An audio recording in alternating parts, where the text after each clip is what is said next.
Ikaw ba ay isang OFW, seaman na nandiyan pa sa ibang bansa at nagbabalak na kumuha ng sasakyan dito sa Pilipinas? Dahil kung oo, para sa'yo ang video na to. By the way, I am Eliza Mijizel, your sales consultant here at Mitsubishi Peak Motors, Jose Abad Santos, Tondo, Manila. Okay guys, sa video na to, i-discuss ko sa inyo yung mga initial and basic requirements na kakailangan natin once po kayo ay mag apply ng car loan dito sa Pilipinas. Kaya kung interesado ka, tapusin mo tong video na to. Tara, samahan niyo ako.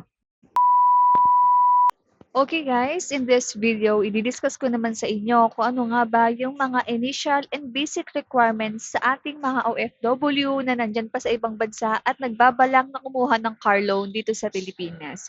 So, una-una guys, kailangan po natin ng latest COE with compensation or your latest contract together with your two valid government IDs. Isama na po natin dyan yung inyong passport. So guys, pwedeng-pwede niyo pong isend sa akin yan through online. Pwede niyo po akong i-message sa Viber, WhatsApp, or sa ating Facebook para doon niyo po isi-send yung inyong requirements. So yun po yung unang-unang kakailanganin natin once po kayo is mag apply ng car loan dito po sa Pilipinas. So, pangalawa, kailangan po meron po tayong immediate na family member na nagsistay po dito sa Pilipinas. Bakit nga ba? Dahil sila po yung magiging source o magiging co-maker natin once po kayo is nag-apply ng car loan dito. Make sure lang guys na yung family member po na ilalagay nyo is sila rin po yung nakaka-receive ng remittances na pinapadala nyo dito po sa Pilipinas. So ano nga ba yung halimbawa ng mga immediate family member natin? Pwede po, unang-una, pwedeng-pwede po yung ating mga asawa, ayan, nanay, or mga kapatid. So ayan po yung pangalawang kakailanganin natin once po kayo ay nag-apply ng inyong car loan dito po sa Pilipinas. Bakit nga ba kakailanganin pa natin ng co-maker na nagsistay dito sa Pilipinas? Dahil po ito po ay nire-required po ni Bangko dahil kailangan po is meron po tayong mapag-iiwanan ng ating unit once po kayo ay bumalik na ng ibang bansa.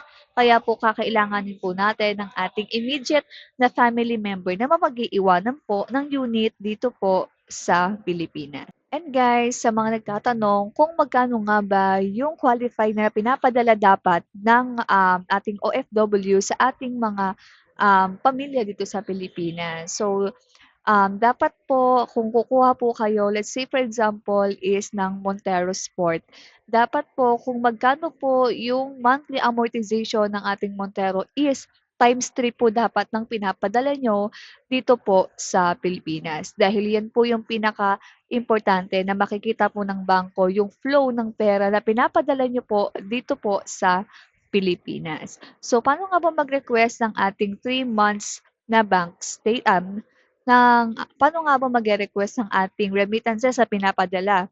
Kung through bank niyo po pinapadala, pwede po kayong mag-request through bank ng latest 3 months proof of remittances. Ayan. Or even bank statement, pwedeng-pwede rin naman siya. So, ayun po yung pangalawa na kakailanganin natin once po kayo is nag-apply ng car loan dito po sa Pilipinas. And then, pangatlo guys is, syempre, kung kailangan po natin ng requirements na ID para po sa ating mga OFW, kailangan din po natin ng requirements para naman po dito sa ating co-maker na nag-stay naman dito sa Pilipinas. Siyempre, ang hihingi natin sa kanila is 2 valid government IDs din po at syempre, proof of billing. Ayan. So, yun po yung requirements naman na mahihingi natin dito po sa ating co-maker na nagsistay dito sa Pilipinas. So, once na na-comply nyo na po sa akin, na-send nyo na po sa akin lahat ng mga kakailanganin nating requirements through online. Ayan. So, ako na po mismo bilang agent nyo ang maglalakad nito sa bangko. Ayan. So, as much as possible guys, make sure na yung credit nyo sa bangko o yung cash flow nyo sa bangko is maganda dahil yun po yung mas tinitingnan ng bangko. Kung gaano nga ba kalaki ang pumapasok at kung gaano nga ba kalaki yung nababawas sa inyong account. So make sure guys na wala po kayong palya sa pagpapadala at sa pagpasok po ng pera sa inyong mga bank account dito.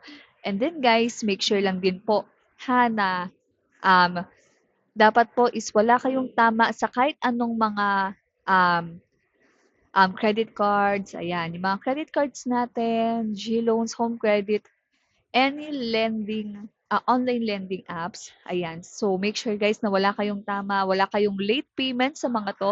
Kasi guys, tinitingnan din po yan ng bangko if good payer po kayo. So, make sure lang guys na once kayo is mag apply ng inyong car loan, make sure na healthy po ang inyong account. And guys, maging honest din po sana kayo kapag po tinanong po kayo ng iyong mga agent kung may mga past loans pa kayo na binabayaran or wala. So kasi syempre guys, mas okay na maging okay po yung ating application sa bangko. And then guys, after that, if maganda naman po yung inyong records, 2 to 3 days lang po is ma-approve na agad tayo ni bangko kung talagang maganda talaga yung inyong account. Ayan. So, 2 to 3 days pa lang is ma-approve na tayo ni bangko. So, once na-approve na, guys, kami na po ang mag inform sa inyo na may approval na po kayo at ito na po yung time na kailangan na po nating mag-reserve ng inyong desired units. So, magkano nga ba yung ating reservation fee? Ito po ay 5,000 pesos only at deductible naman po yan sa inyong magiging down payment.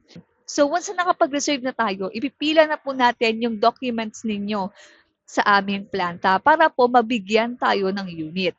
So, once na nabigyan na tayo ng unit, guys, doon ko na po kayo i-inform, ayan, na nabigyan na tayo ng unit at kayo na po ang magde-decide ng inyong desired date of release.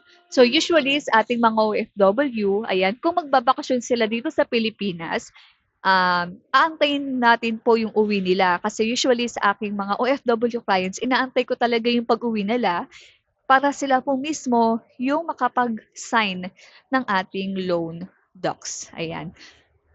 Usually naman yung ating mga OFW client, gusto rin nila mismo na umuwi muna sila bago sila makapag-sign ng ating loan docs. Ayan.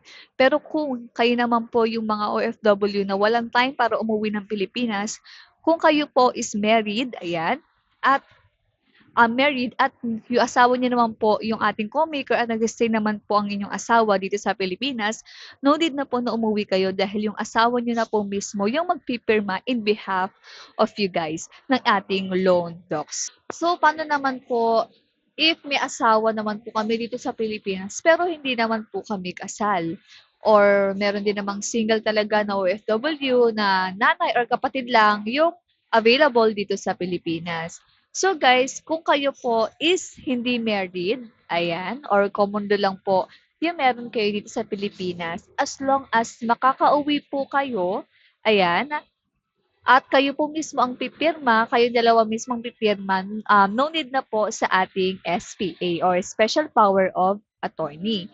Pero, ayan, kung kayo po is single at magulang or kapatid lamang po yung available na magiging co-maker dito sa Pilipinas, that is the time na kakailanganin po natin ng SPA. So, kayo po mismo yung magpa-provide nun. So, once na na-approve kayo ng bangko natin dito, may papadala po sa inyong documents na kailangan nyo pong patatakan sa embassy dyan, sa ibang bansa, at ipapadala nyo po mismo sa Pilipinas. So, maraming difference pagdating sa ating mga applications or requirements kapag po kayo is married, common law lang po ang meron, or mother, magulang or kapatid lang ang meron. So as much as possible, mas madali talaga yung ating requirements and the ating requirements kapag po kayo is married. At madali rin po if kayo po isuuwi dito sa Pilipinas para kayo po mismo yung pipirma ng ating loan docs. And ayun guys, yun yung mga basic and initial requirements na kakailanganin ng ating mga OFW clients. So, if may mga katanungan pa po kayo, pwede niyo po akong i-message or tawagan sa aking mga contact details na makikita niyo po dito sa ating screen. Ayan, pwede niyo po akong i-message through Viber, WhatsApp, Facebook Messenger. Ayan. So guys, kung kayo po ay isang OFW na nagbabalak na kumuha ng sasakyan dito sa Pilipinas, feel free lang po to message me. So, tutulungan ko po kayo sa abot ng aking makakaya para po maiuwi niyo po ang inyong dream car. So again, this is Ali, your sales consultant here at Mitsubishi Pit Motors sa Seabad Santos, Tondo, Manila. Kung nagustuhan mo tong video na to, don't forget to like, share, and subscribe po dito po sa aking YouTube channel para po tuloy-tuloy po tayong makapagbigay ng car tips at car review sa ating mga clients. So, ayun lang guys. Ingat. Follow for more. Bye!